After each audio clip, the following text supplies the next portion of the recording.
నమస్తే, welcome to Suman TV. నేను విష్ణు. ప్రస్తుతంతో పాటు సీనియర్ బిజినెస్ అనలిస్ట్ జీవి సత్యనారాయణ గారు ఉన్నారు. వారితో మాట్లాడదాం. సార్ నమస్తే. సార్ సత్యనారాయణ గారు నమస్తే. సార్ సత్యనారాయణ గారు, గత వారం 10 రోజులు చూస్తున్నాం, కేంద్ర ప్రభుత్వం దేశంలో బియ్యం ధరల్ని తగ్గించేందుకు, నియంత్రించేందుకు భారత రైస్ పేరిట కేవలం 29 రూపాయలకే కేజీ బియ్యాన్ని అందించేందుకు ప్రభుత్వం అన్ని రకాల ఏర్పాట్లను కూడా చేసింది. అయితే ప్రభుత్వం ఈ ప్రకటన చేసిన తరువాత నుంచి ప్రతి ఒక్కరూ కూడా ఈ భారత్ రైసు ఎక్కడ దొరుకుతాయి, ఎలా దొరుకుతాయి, వీటిని ఏ విధంగా కొనుగోలు చేయాలంటూ కూడా ఇంటర్నెట్లో పెద్ద ఎత్తున శోధిస్తున్నారు. మరి దీనికి సంబంధించిన వివరాలని మన ప్రేక్షకులకు డీటెయిల్డ్గా తెలియచేయగలరు. అసలు సిఎంఆర్ ఫ్యామిలీ మాల్ ఇప్పుడు మన కేపీహెచ్బిలో ఫిబ్రవరి 10వ తేదీన ప్రముఖ నటి శ్రీలీల గారిచే ఘన ప్రారంభం. అవును, ఇప్పుడు ఈ మధ్య కాలంలో మీరు అంటున్నట్టు అందరూ అంటే జనరల్గా ఏంది, రిటైల్గా 60-70 రూపాయలు ఉంటుంది పాత బియ్యం అంటే. అవును, కొత్త బియ్యం అంటే ఇప్పుడు సీజన్ స్టార్ట్ అయింది, కొత్త బియ్యం కూడా వచ్చేసినాయి. అయితే ఈ మధ్య తరగతి వాళ్ళకి ఈ పథకం వలన చాలా బెనిఫిట్ ఉంటుంది. ఎందుకంటే 29 రూపాయలకి మేలు రకం బియ్యం ఇస్తాము అని ఏదైతే కేంద్ర ప్రభుత్వం అనౌన్స్మెంట్ చేసిందో అప్పటి నుంచి ఇక మన వాళ్ళు అందరూ కూడా ఎక్కడ దొరుకుతాయి, ఏం దొరుకుతాయి, ఇక అది సర్వే ఎలా కొనుగోలు చేయాలనేది అంతా సర్వే స్టార్ట్ అయింది. అయితే జనరల్గా మీరు అన్నట్టు ప్రతి ఒక్కళ్ళకు ఉంటుంది. కాకపోతే ఏంటంటే ఇప్పుడు వాళ్ళ ఉద్దేశం అనుకోండి, ముందు 5 లక్షల టన్నుల్ని రిలీజ్ చేయడం జరిగింది. ఈ 5 లక్షల టన్నుల్లో 5 కేజీలు 10 కేజీల బ్యాగుల్లో అవైలబుల్ ఉంటాయి. ఈ 5 కేజీలు 10 కేజీలు బ్యాగులు ఏవైతే ఉన్నాయో ఎక్కడ దొరుకుతాయి ఏంటో చూద్దాం మనం. 29 రూపాయలకి మేలు రకం సన్న బియ్యం ఇస్తాము అనటం. ఇవి ఇప్పుడు నాఫెడ్ అని ఉంటుంది. నాఫెడ్ అంటే గవర్నమెంట్ ఆర్గనైజేషన్, అది national agricultural federation of India limited. National agriculture federation of India limited. ఇది 1958లో స్థాపించడం జరిగింది. అక్టోబర్ 2 గాంధీ జయంతి రోజు దీన్ని ప్రారంభించడం జరిగింది. ఇప్పుడు మామూలుగా ఏంటిదంటే ప్రతి స్టేట్ కూడా బియ్యం పథకం ఉంటాయి. ఏది రూపాయి బియ్యం అని, 2 రూపాయల బియ్యం అని విలేజెస్లలో అట్లా ఇస్తారు ఎవరికి, మామూలు వాళ్ళకి.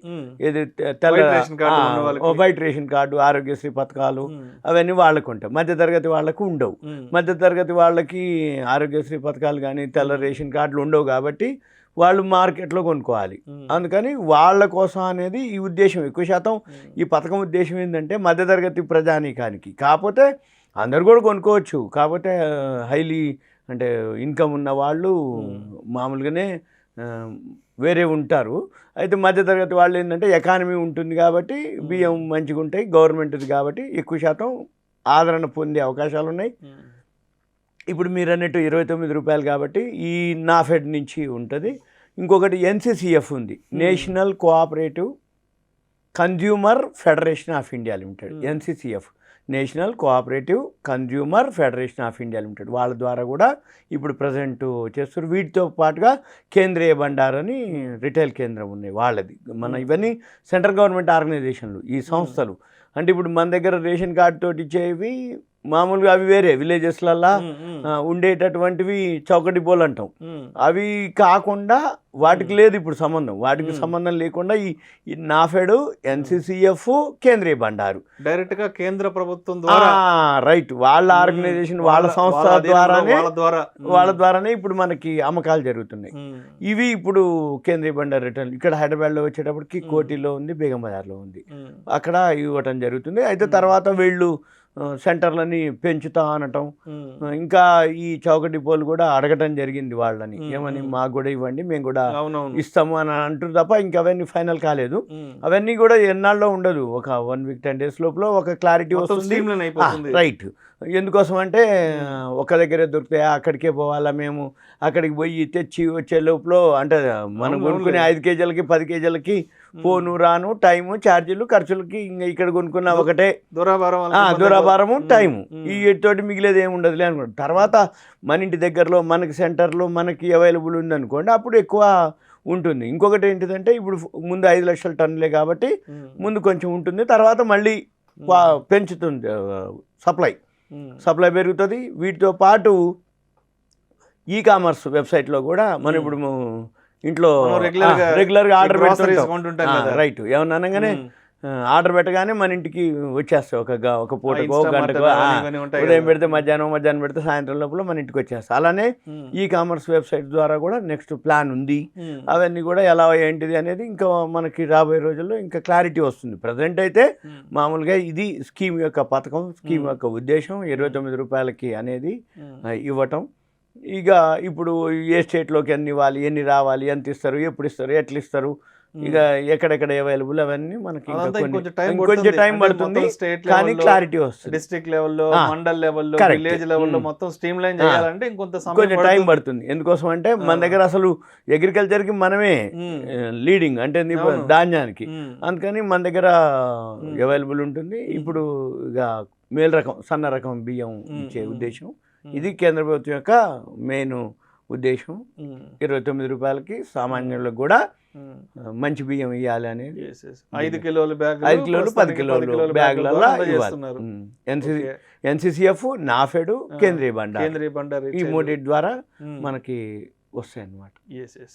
ఆల్రెడీ ఇప్పుడు నాఫెడ్ ఏవైతే ఇప్పుడు మనం చెప్తున్న సెంటర్లు, విక్రయ కేంద్రాలు NCCF ఉన్నాయో, ఆల్రెడీ వాళ్ళు గోధుమ పిండి ఇవ్వడం జరుగుతుంది, శనగపప్పు ఇవ్వడం జరుగుతుంది. గోధుమ పిండి వచ్చి 27-60 పైసలకి, శనగపప్పు వచ్చి 60 రూపాయలకి అమ్ముతున్నారు. వీటితో పాటు హైదరాబాద్లో మాత్రం ఆల్రెడీ కొన్ని సెంటర్లు ఉన్నాయి. ఏరియా వైజ్ కొన్ని పేర్లు చెప్తాను: హఫీజ్పేట, మలక్పేట, ఎర్రగడ్డ, బేగంపేట్, బాలాపూర్, వనస్థలిపురం, జీడిమెట్ల, హయత్ నగర్, పటాన్ చెరు, మీర్పేట, బోరబండ, అమీర్పేట, ఎల్బీ నగర్లో వీళ్ళ ఈ సెంటర్లు ఉన్నాయి. మళ్ళీ ఒక్కసారి విక్రయ కేంద్రాలు పేర్లు చెప్తా. ఆ ఏరియా వాళ్ళు ఆ విక్రయ కేంద్రాలకు వెళ్ళి ఎంక్వైరీ చేసుకోండి. ఎందుకంటే స్టాక్ ఉందా లేదా, వచ్చిందా లేదా, వస్తుందా రాదా, వస్తే అయిపోయిందా లేదా, ఇవన్నీ ఒకసారి చెక్ చేసుకుంటే రెగ్యులర్గా మనం ముందు అంటే అక్కడికి వెళ్ళే ముందు వెళ్ళి రైట్. ఒకవేళ శనగపిండి కానీ, శనగపప్పు కానీ, గోధుమ పిండి ఆల్రెడీ ఆ సెంటర్లలో అమ్ముతారు కాబట్టి మళ్ళీ ఒకసారి హైదరాబాద్లో అయితే ఈ సెంటర్లు అవైలబుల్ ఉంది. జనరల్గా ఈ NCCF, నాఫెడ్, కోటిలో, కేంద్రీయ బండార్లు, బేగం బజార్ కాకుండా ఇవి హైదరాబాద్లో ఉన్నటువంటి సెంటర్లు. ఫస్ట్ ఏంటంటే హఫీజ్పేట్, మన మియాపూర్ దగ్గర ఉంటుంది, కొండాపూర్ అక్కడ హఫీజ్పేట. తర్వాత మలక్పేట వచ్చి మన బాంబు మ్యాన్షన్ మలక్పేట కిందకి వస్తుంది, అక్కడ ఆ ఏరియా. ఎర్రగడ్డ వచ్చేటప్పటికి అమీర్పేట, ఎర్రగడ్డ అక్కడ. తర్వాత బేగంపేట్, అమీర్పేట దగ్గరలోనే బేగంపేట ఒకటి. తర్వాత బాలాపూర్ వచ్చి మన ఇటు చంపాపేట, మనం ఎల్బీ నగర్ వైపు వస్తుంది. తర్వాత వనస్థలిపురం వచ్చి హైత్ నగర్ వైపు, ఎల్బీ నగర్ నుంచి హైత్ నగర్ పోయే దారిలో వనస్థలిపురం అక్కడ ఉంది. జీడిమెట్లు వచ్చి ఇటు ఇండస్ట్రియల్ ఏరియా జీడిమెట్లు ఉంది. తర్వాత హైత్ నగర్ అంటే ఇంకా మళ్ళీ వనస్థలిపురం దాటి హైత్ నగర్ ఉంది. మళ్ళీ పటాన్ చెరు వచ్చి ఇటు మన బాంబే హైవేలో ఉంటుంది పటాన్ చెరు. మళ్ళీ నెక్స్ట్ వచ్చి మీర్పేట ఒకటి ఉంది. బోరబండ వచ్చి మన బోరబండ ఏరియా ఉంది, బోరబండ ఉంది. మళ్ళీ అమీర్పేట సెంటర్ ఒకటి ఉంది, ఎల్బీ నగర్. ఇవి అంటే మొత్తానికి హైదరాబాద్ లో కేంద్రాలు ఉన్నాయి. కరెక్ట్. బట్ అక్కడ స్టాక్ అవైలబిలిటీ ఉందా లేదా ఏంటనేది సో ముందుగానే వాళ్ళకి కాల్ చేసి మాట్లాడి అక్కడ స్టాక్ ఉందా లేదా చెక్ చేసుకుని బెటర్. అంతే. ఎందుకంటే రాకపోవచ్చు, వస్తుండొచ్చు, కాకపోతే విక్రయ కేంద్రాలు ఉన్నాయి, ఎప్పుడు వస్తాయి అక్కడ ఉంటుంది. కేంద్రాలు అయితే ఉన్నాయి, రైట్. స్టాక్ అవైలబిలిటీ ఏంటనేది మనం ఒకసారి వెరిఫై చేసుకోవడం, చెక్ చేసుకోవడం, సంబంధిత అధికారులతో ఫోన్ లో మాట్లాడి దాన్ని బట్టి వెళ్ళడం. ఓకే, ఒకసారి ఆ సెంటర్కి వెళ్ళి చూసుకుంటే తర్వాత ఎప్పుడన్నా ఒకసారి వెళ్ళినప్పుడు ఒక ముందు 5 kgs 10 kgs తెచ్చుకుంటారు. తర్వాత ఓకే అనిపిస్తే కంటిన్యూ చేయొచ్చు. ఇది సింపుల్ గా మనం 29 రూపాయల బియ్యం పథకం యొక్క ఉద్దేశం అనుకోండి. ఎక్కడెక్కడ దొరుకుతాయి ఒక సమాచారం కోసం మాత్రమే. అంతే. Right. Thank you so much Satyanarayana garu. Okay, thank you.